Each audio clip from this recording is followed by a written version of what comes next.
Please subscribe and share SWA News. राष्ट्रपति ज्ञानी jail Singh ji ने उसको मंजूरी देके इस देश में एनडीपीएस एक्ट को लागू करने का काम किया। इस एक्ट के लागू करने के समय जो इच्छा थी राजीव गांधी जी के मन में कि देश को नशे से मुक्त किया जाए, कानून बनाया गया कि जो नशीले पदार्थ उगाने वाले होंगे या प्रोड्यूस करने वाले होंगे या खरीदी बिक्री करेंगे या ट्रांसपोर्टेशन करेंगे, वो सभी लोग इस कानून के दायरे में आएंगे। और जिसको लेके नेशनल एजेंसी बनाई गई, एनसीबी, नारकोटिक्स कंट्रोल ब्यूरो, और साथ ही साथ राज्यों को भी अधिकार दिया गया कि इस कानून के तहत वो भी समान कार्रवाई करेंगे, उनको भी अधिकार रहेगा। सेंट्रल एजेंसी बनाई इसलिए गई कि अगर सिर्फ पुलिस डिपार्टमेंट को अधिकार दिया जाएगा तो मल्टी स्टेट का जब मामला होगा तो जो भी केसेस होंगे उसे डील करने में कठिनाई होगी, या विदेश से कोई मामला होगा तो राज्यों के पुलिस के पास उतना अधिकार नहीं होगा कि वो मामलों को डील कर पाए। इसलिए राज्यों के साथ साथ केंद्रीय एजेंसी का भी गठन करने का काम किया गया। और 1986 से लेके आज तक 36 सालों से लगभग इस देश में ये एजेंसी काम कर रही है। इस एजेंसी ने राज्य स्तरीय, अंतर्राष्ट्रीय बहुत सारे रैकेट बस्ट करने का काम किया। इस एजेंसी का कामकाज 36 सालों में कभी भी संदेह के घेरे में नहीं रहा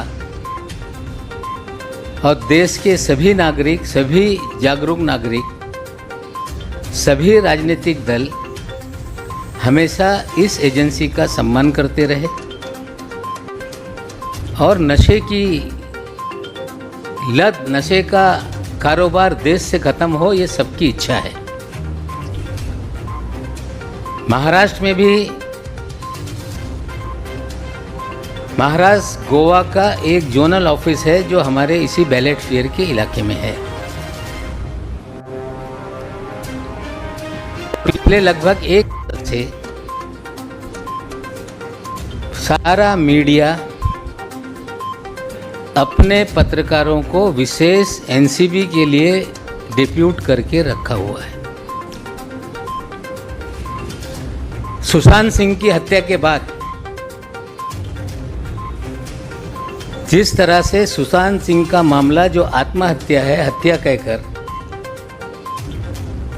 बिहार में एफआईआर दर्ज किया गया, जुरिडिक्शन के बाहर एफआईआर दर्ज हुआ। बिहार सरकार ने निर्णय लिया कि सुशांत सिंह आत्महत्या का मामला, जो वो सो कॉल्ड हत्या कर रहे थे, उसे सीबीआई को सुपुर्द करने का काम किया गया। और उसके बाद खबरें आने लगी कि डर के कारण उनकी हत्या की गई। उसी समय से जो जोनल ऑफिस है ये लाइमलाइट में आ गया, खबरें प्लांट की गई, फिल्म इंडस्ट्री को बदनाम करने का प्रयास किया गया और लगातार एक के बाद एक फिल्म वालों को सम्मान दे के बुलाया जाता। पहले कैमरा सारे सेट किए जाते और सारी खबरें लगातार बॉलीवुड को लेके चलते रहती और एक परसेप्शन बनाया गया कि पूरा बॉलीवुड जो देश की फिल्म इंडस्ट्री मुंबई में है, ये नेक्सस हो गया है बॉलीवुड पूरे ड्रग रैकेट का। और उसी श्रृंखला में 3 तारीख की शाम में हम लोगों ने टेलीविज़न पे खबरें देखी कि एक क्रूज लाइनर जो पहली बार भारत में शुरू हुआ, बीच पानी में उस पे एनसीबी ने रेड कर दी। ये जो खबरें दिखाई गई उसके आधार पे मैं बोल रहा हूं। फिर गॉसिप शुरू हो गया कि एक मेगा स्टार के लड़के को डिटेन किया गया है। सारे चैनलों पे ये खबरें चल रही थी और उसी समय देश की एक एजेंसी है ANI, उन्होंने भी अपने फीड के जरिए कुछ वीडियोज रिलीज करने का काम किया, जिसमें जिन लोगों को डिटेन किया गया था उनको एनसीबी कार्यालय में ले जाते हुए वीडियो रिलीज किया गया।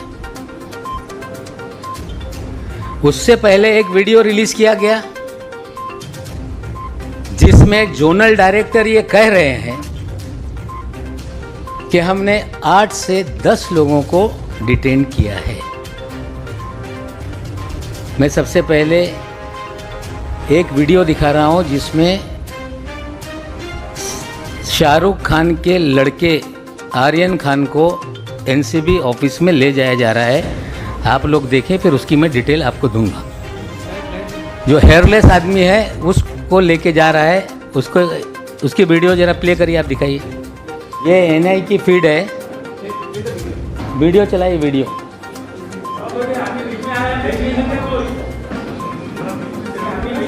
जरा हटो, हट जाओ, बैठो, वापस से रिवाइंड करो और प्ले करो।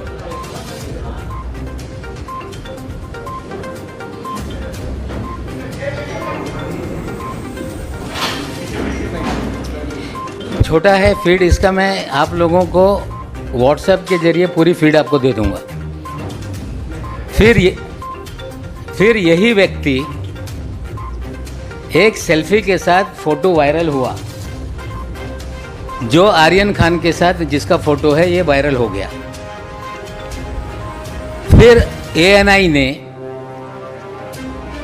दिल्ली के एनसीबी के अधिकारियों के हवाले से एक खबर जारी की कि ये एनसीबी का अधिकारी नहीं है, इसका एनसीबी से कोई संबंध नहीं है। यही सबसे बड़ा सवाल है कि ये व्यक्ति कौन है। अगर ये एनसीबी का अधिकारी नहीं तो इस व्यक्ति को, एक व्यक्ति जिस पे आरोप है कि वो ड्रग इस्तेमाल करता है या उसके पोजीशन में ड्रग मिला तथाकथित, उसे वो घसीटते हुए, लाइट चालू करो, घसीटते हुए एनसीबी कार्यालय में कैसे ले जा रहा था, ये एनसीबी को बताना पड़ेगा कि इसका और एनसीबी का क्या कनेक्शन है। दूसरा एक वीडियो मैं आपको दिखा रहा हूं, जो दूसरा एक आरोपी है अरबाज सेठ मर्चेंट, उसे भी एनआई ने फीड रिलीज की, जिसको एक व्यक्ति पकड़ के एनसीबी कार्यालय में ले जा रहा है। शुरू से लगा, शुरू। ये आदमी को देखिए जो लाल शर्ट पहना हुआ, फिर बताऊंगा।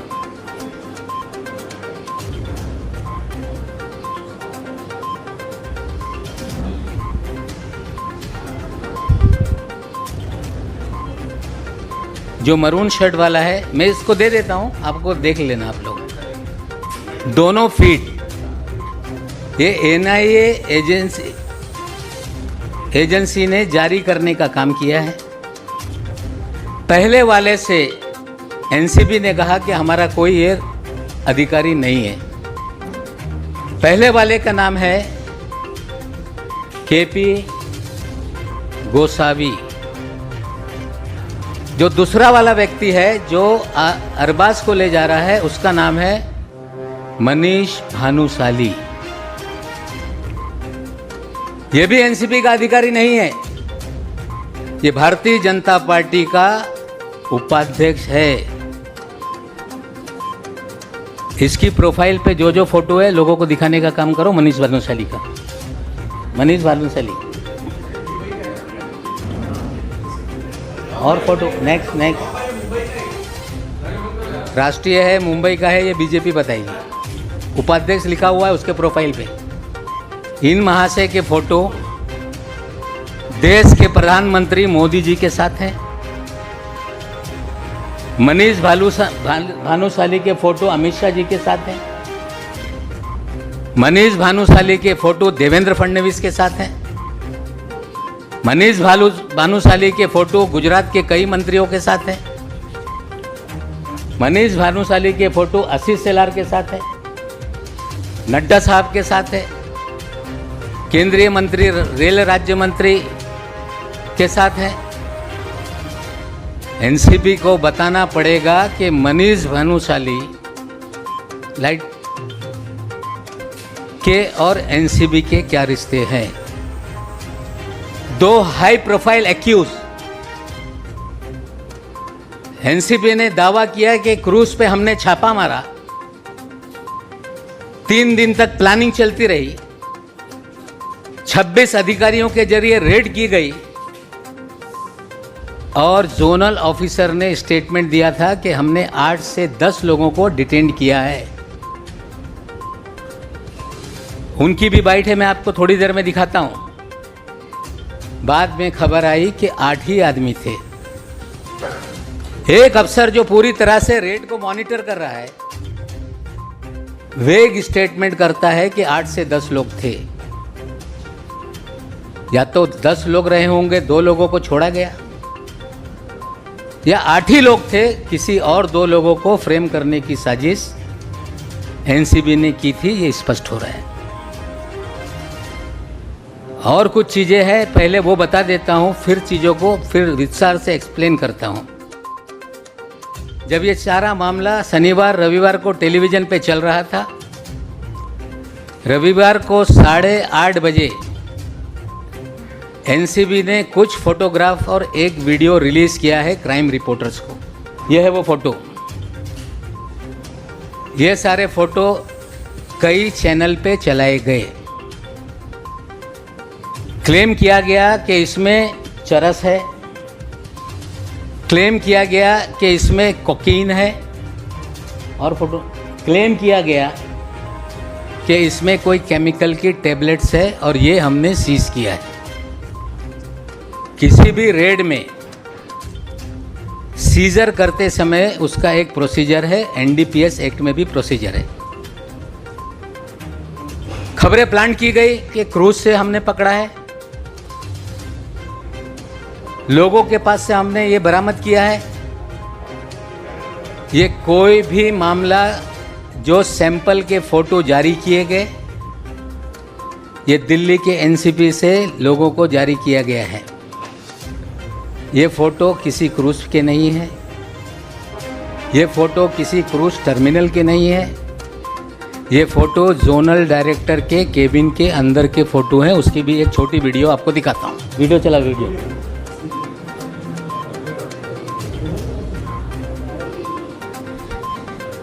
किसी भी सीजर का एक प्रोसीजर है कि जहाँ पे छापेमारी हो, लाइट चालू करो, छापेमारी हो, वहाँ पे पंचनामा बनाया जाए, जो भी सीज मटेरियल है उसे सील किया जाए, सील करके स्ट्रांग रूम में रखा जाए, और ज़रूरत पड़े अगर सैंपलिंग को भेजना है तो ये मैजिस्ट्रेट के सामने परमिशन से खोल के सैंपलिंग की जाए और मैजिस्ट्रेट के सामने सील किया जाए। ये सारे वीडियो और फोटो ये बताते हैं कि क्रूज पे कोई भी सीजर नहीं हुआ। ये सारे वीडियो फोटो बताते हैं कि ये वीडियो जोनल डायरेक्टर के कार्यालय का है। या तो ये पूरा मामला फर्जी बनाया गया है, पब्लिसिटी के लिए बनाया गया है, मामला न्यायालय में है। जिनके खिलाफ मामला है वो कोर्ट के सामने अपने तथ्य रखेंगे। लेकिन पहला सवाल मेरा ये है एनसीबी से कि मिस्टर गोसावी का जोनल डायरेक्टर से क्या रिश्ता है, ये उसको खुलासा करना पड़ेगा। अगर एनसीबी कहती है कि ये एनसीबी का अधिकारी नहीं है, तो किस तरह से दो हाई प्रोफाइल एक्यूज को ये हैंडल कर रहे थे। मनीष भानुशाली ये एनसीबी का अधिकारी नहीं, फिर ये दूसरे हाई प्रोफाइल जो एक्यूज है उसको कैसे हैंडल कर रहा था। सवाल ये उठ रहा है कि क्या एनसीबी को अधिकार है कि प्राइवेट लोगों को हायर करके या उनकी मदद से रेड की जाए। अगर है तो किस कानून के तहत, इसका भी खुलासा एनसीबी को करना पड़ेगा। हमारा सीधा आरोप है कि पिछले 1 साल से भारतीय जनता पार्टी महाराष्ट्र को, महाराष्ट्र की सरकार को, मुंबई की फिल्म इंडस्ट्री को, बॉलीवुड को बदनाम करने के लिए फर्जीवाड़ा रच रही है। और पूरा 3 तारीख का ड्रामा ये फर्जी है। और श्री मनीष भानुशाली, इनका प्रोफाइल अभी उन्होंने लॉक कर दिया है।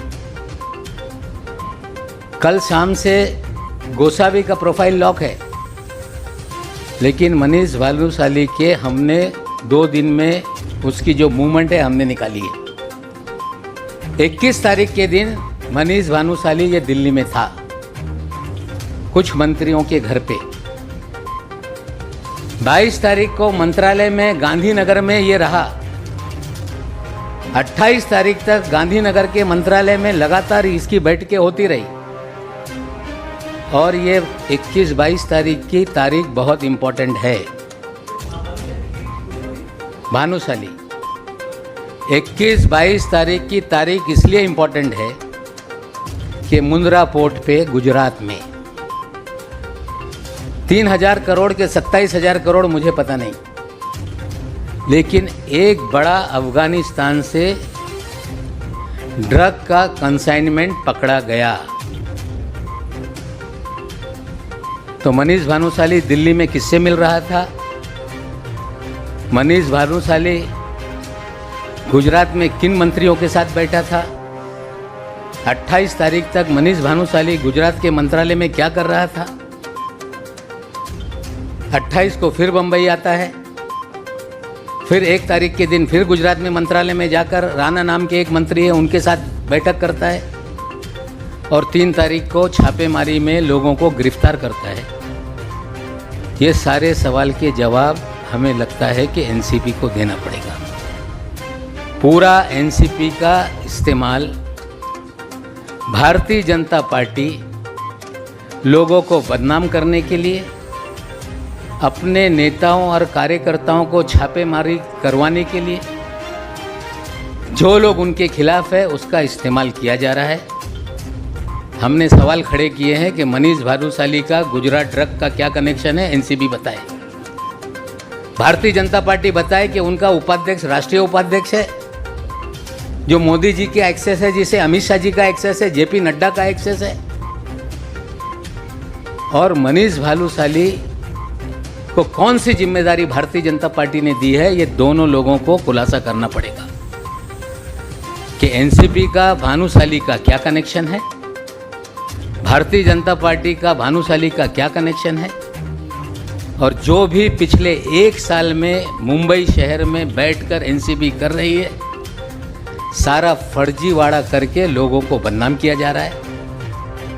जितने भी मामले बनाए गए, फिल्म वालों को टारगेट करके पब्लिसिटी लूटी गई। लगातार सारा देश का मीडिया अलग अलग लोगों को पूरी तरह से मीडिया ट्रायल करता रहा।